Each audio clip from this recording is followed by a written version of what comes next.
Le GDOS 54, c'est une équipe de 17 bénévoles et 12 salariés à fin 2021.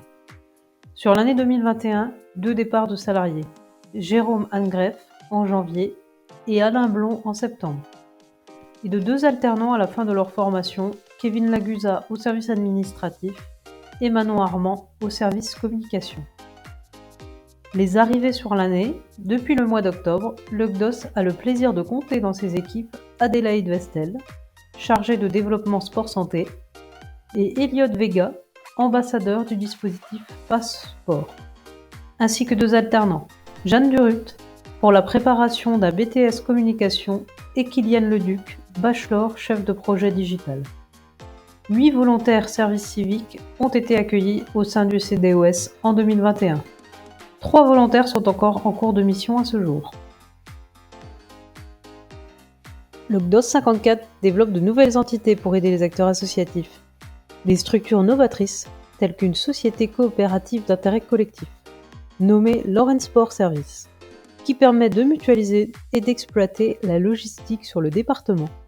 Celle-ci propose de la location de matériel, de minibus et un service d'aide au dossier pour la mise en place de manifestations de grande envergure ou encore pour la constitution de dossiers de subvention. Les démarches de création de la société ont été réalisées fin 2021 pour aboutir à l'immatriculation de la société début 2022. Vous entendrez parler de notre SIC prochainement. Le GDOS a également lancé un groupement d'employeurs associatifs, le G654, groupement d'employeurs pour le sport, la santé et l'insertion en Meurthe-et-Moselle. Le G654 constitue actuellement un vivier de candidats pour pouvoir répondre à vos besoins. Le GDOS, c'est aussi la Fondation du Sport 54. La crise sanitaire a mis en stand-by notre Fondation du Sport 54, il est temps de la relancer. Le 9 novembre, nous avons accueilli Charlotte Ferraille, déléguée générale à la Fondation du Sport français. Ce fut l'occasion de convier les représentants des clubs de haut niveau de Nancy, ainsi que les membres du comité exécutif de notre Fondation du Sport 54.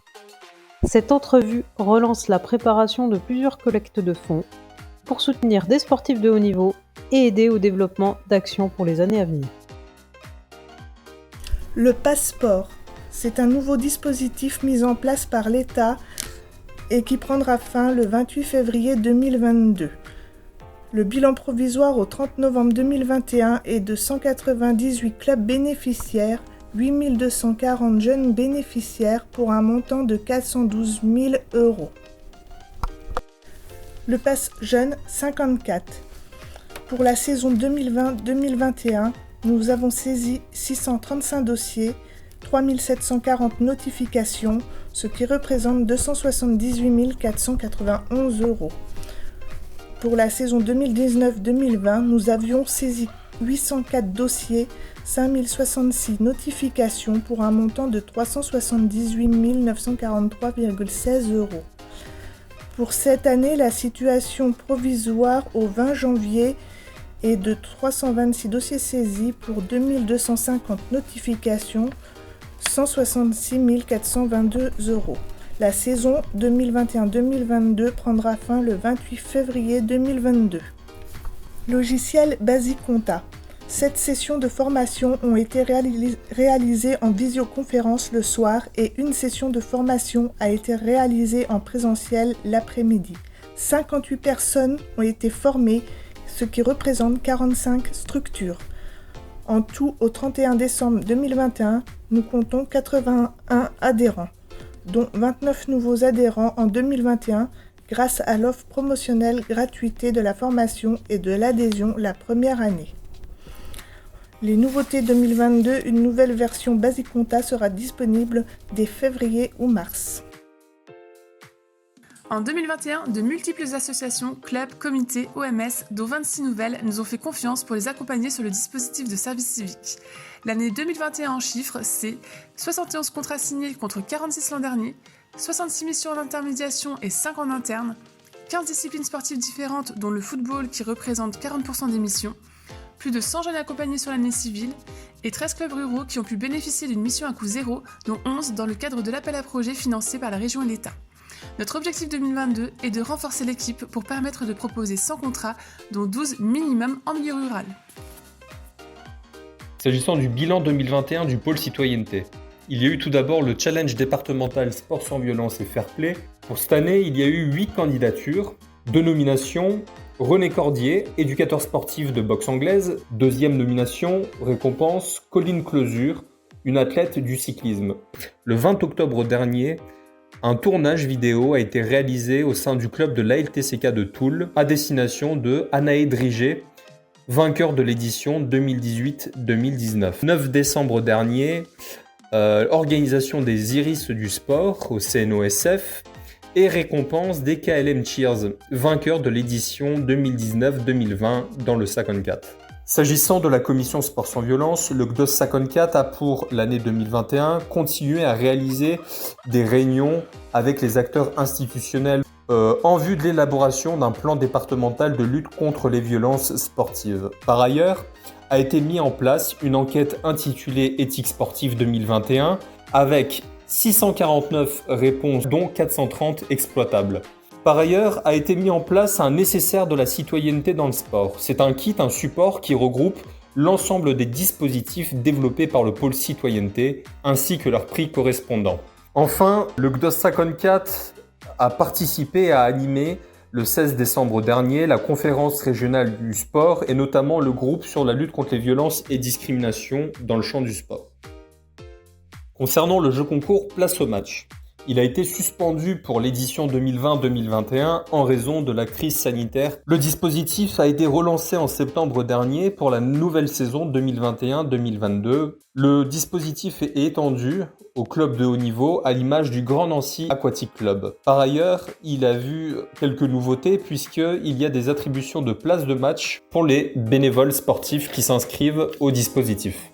Sur la partie scientifique, 2 événements notoires. Le premier, la participation à un séminaire de recherche au Centre d'études olympiques du CIO et dans un second temps, la rédaction d'un article scientifique dans le cadre d'une contribution à un ouvrage collectif sur le contentieux stratégique et il concernait l'article « La liberté de conscience, de pensée et de religion dans le champ du sport ». Le GDOS 54 a participé avec la ville de Nancy et 40 autres associations à l'organisation de la Journée olympique 2021, le mercredi 16 juin sur la place Stanislas, la place Carrière et le parc de la Pépinière. À cette occasion, nous avons mis en place diverses animations, notamment un parcours sur les 3 sites avec un questionnaire olympique et un tirage au sort en fin de journée pour faire gagner des lots, la présence de notre web TV pour interviewer en live des invités tels que des personnalités politiques, dirigeants d'associations et sportifs de haut niveau, ainsi que la présence d'une borne à selfie avec un décor journée olympique et flamme olympique. En 2021, la première année du dispositif des classes olympiques a pris fin au mois de juillet. En septembre, la 2e saison a été lancée et nous sommes passés de 10 classes olympiques à 30 sur le département, plus les enfants scolarisés à l'hôpital d'enfants du CHRU de Nancy. Au programme, des activités physiques et sportives, des cours et interventions sur le sport et l'olympisme, des rencontres avec des athlètes de haut niveau, ainsi que la participation à des temps forts annuels comme la journée olympique, la semaine olympique et paralympique ou encore une sortie pour aller voir les équipes professionnelles de Nancy. Au total, ce sont plus de 700 élèves qui bénéficient de ce dispositif sur tout le département. Le GDOS 54 a mis en place une tournée de la caravane du sport au mois d'août 2021 avec 9 dates dans les villes de Longwy, Pont-à-Mousson, Laxou, Nancy, Mont-Saint-Martin, Essey-les-Nancy, Jarville-la-Malgrange et Lunéville. Il y a également eu une caravane du sport organisée avec la ville de Maxéville le 27 octobre 2021. Cette tournée de la caravane du sport a réuni plus de 1000 participants grand public et une centaine d'associations sportives. Le début de l'année 2021 n'a pas permis au dispositif Tremplin Sport de mettre en place des activités collectives en présentiel. Pour pallier à cela, nous avons mis en ligne des vidéos courtes d'exercices à réaliser chez soi.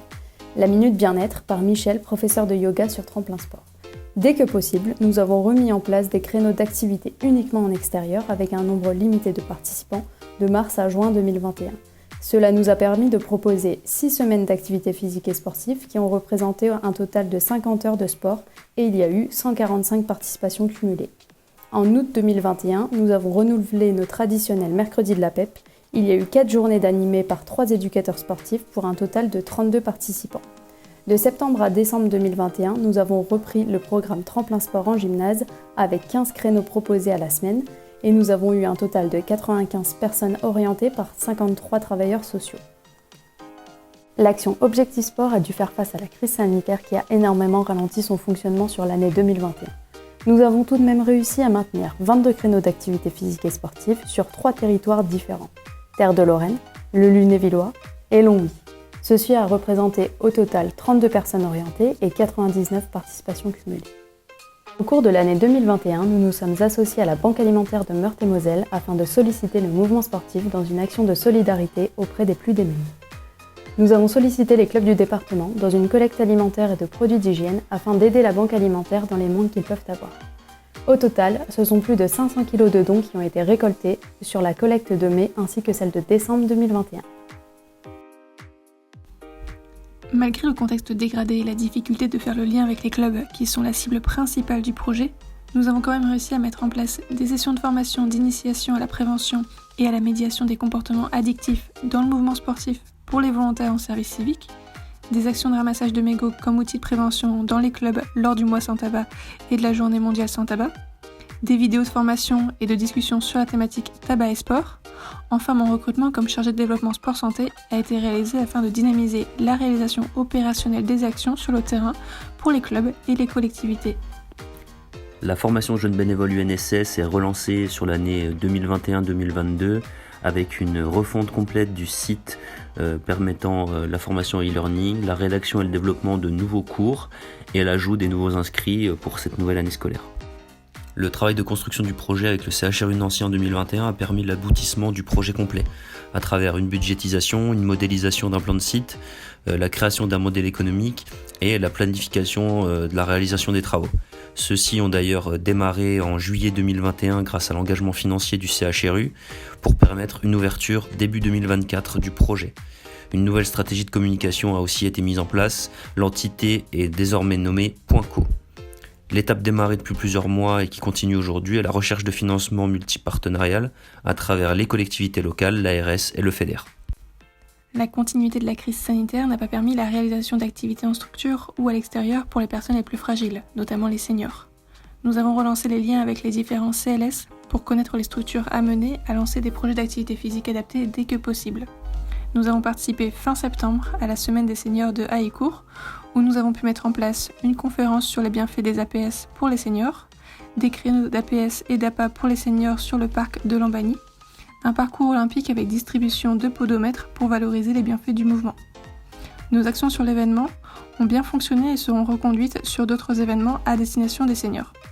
Les interventions en structure et pour les collectivités reprennent en 2022. Enfin, mon recrutement a également eu lieu pour la prise en charge de la partie opérationnelle du projet et la prospection. En 2021, les réseaux sociaux ont gagné en visibilité. Nous avons augmenté l'interaction de plus de 110% sur le compte Instagram. Le nombre d'abonnés sur la chaîne YouTube a plus que doublé, ayant atteint les 120 abonnés en fin d'année 2021. Et le total de mentions j'aime sur notre page Facebook a atteint les 2700. Enfin, un compte LinkedIn a été créé afin de partager encore plus de contenu informatif et compte à ce jour une centaine d'abonnés. Cela est en partie dû au fait de la mise en place de lives diffusés sur notre chaîne YouTube, où nous invitons une figure du sport local pour discuter avec un animateur autour de l'actualité sportive, d'une thématique plus précise, mais aussi pour faire la promotion d'un sport ou d'un club. Toujours dans le but d'évoquer l'actualité, la newsletter mensuelle du GDOS 54 a été relancée en septembre. Elle contient quelques articles qui relatent l'activité de la structure pendant le mois, ainsi qu'un agenda de ce qui est prévu pour le mois suivant. La newsletter est publiée à la fin de chaque mois sur le site internet du GDOS 54.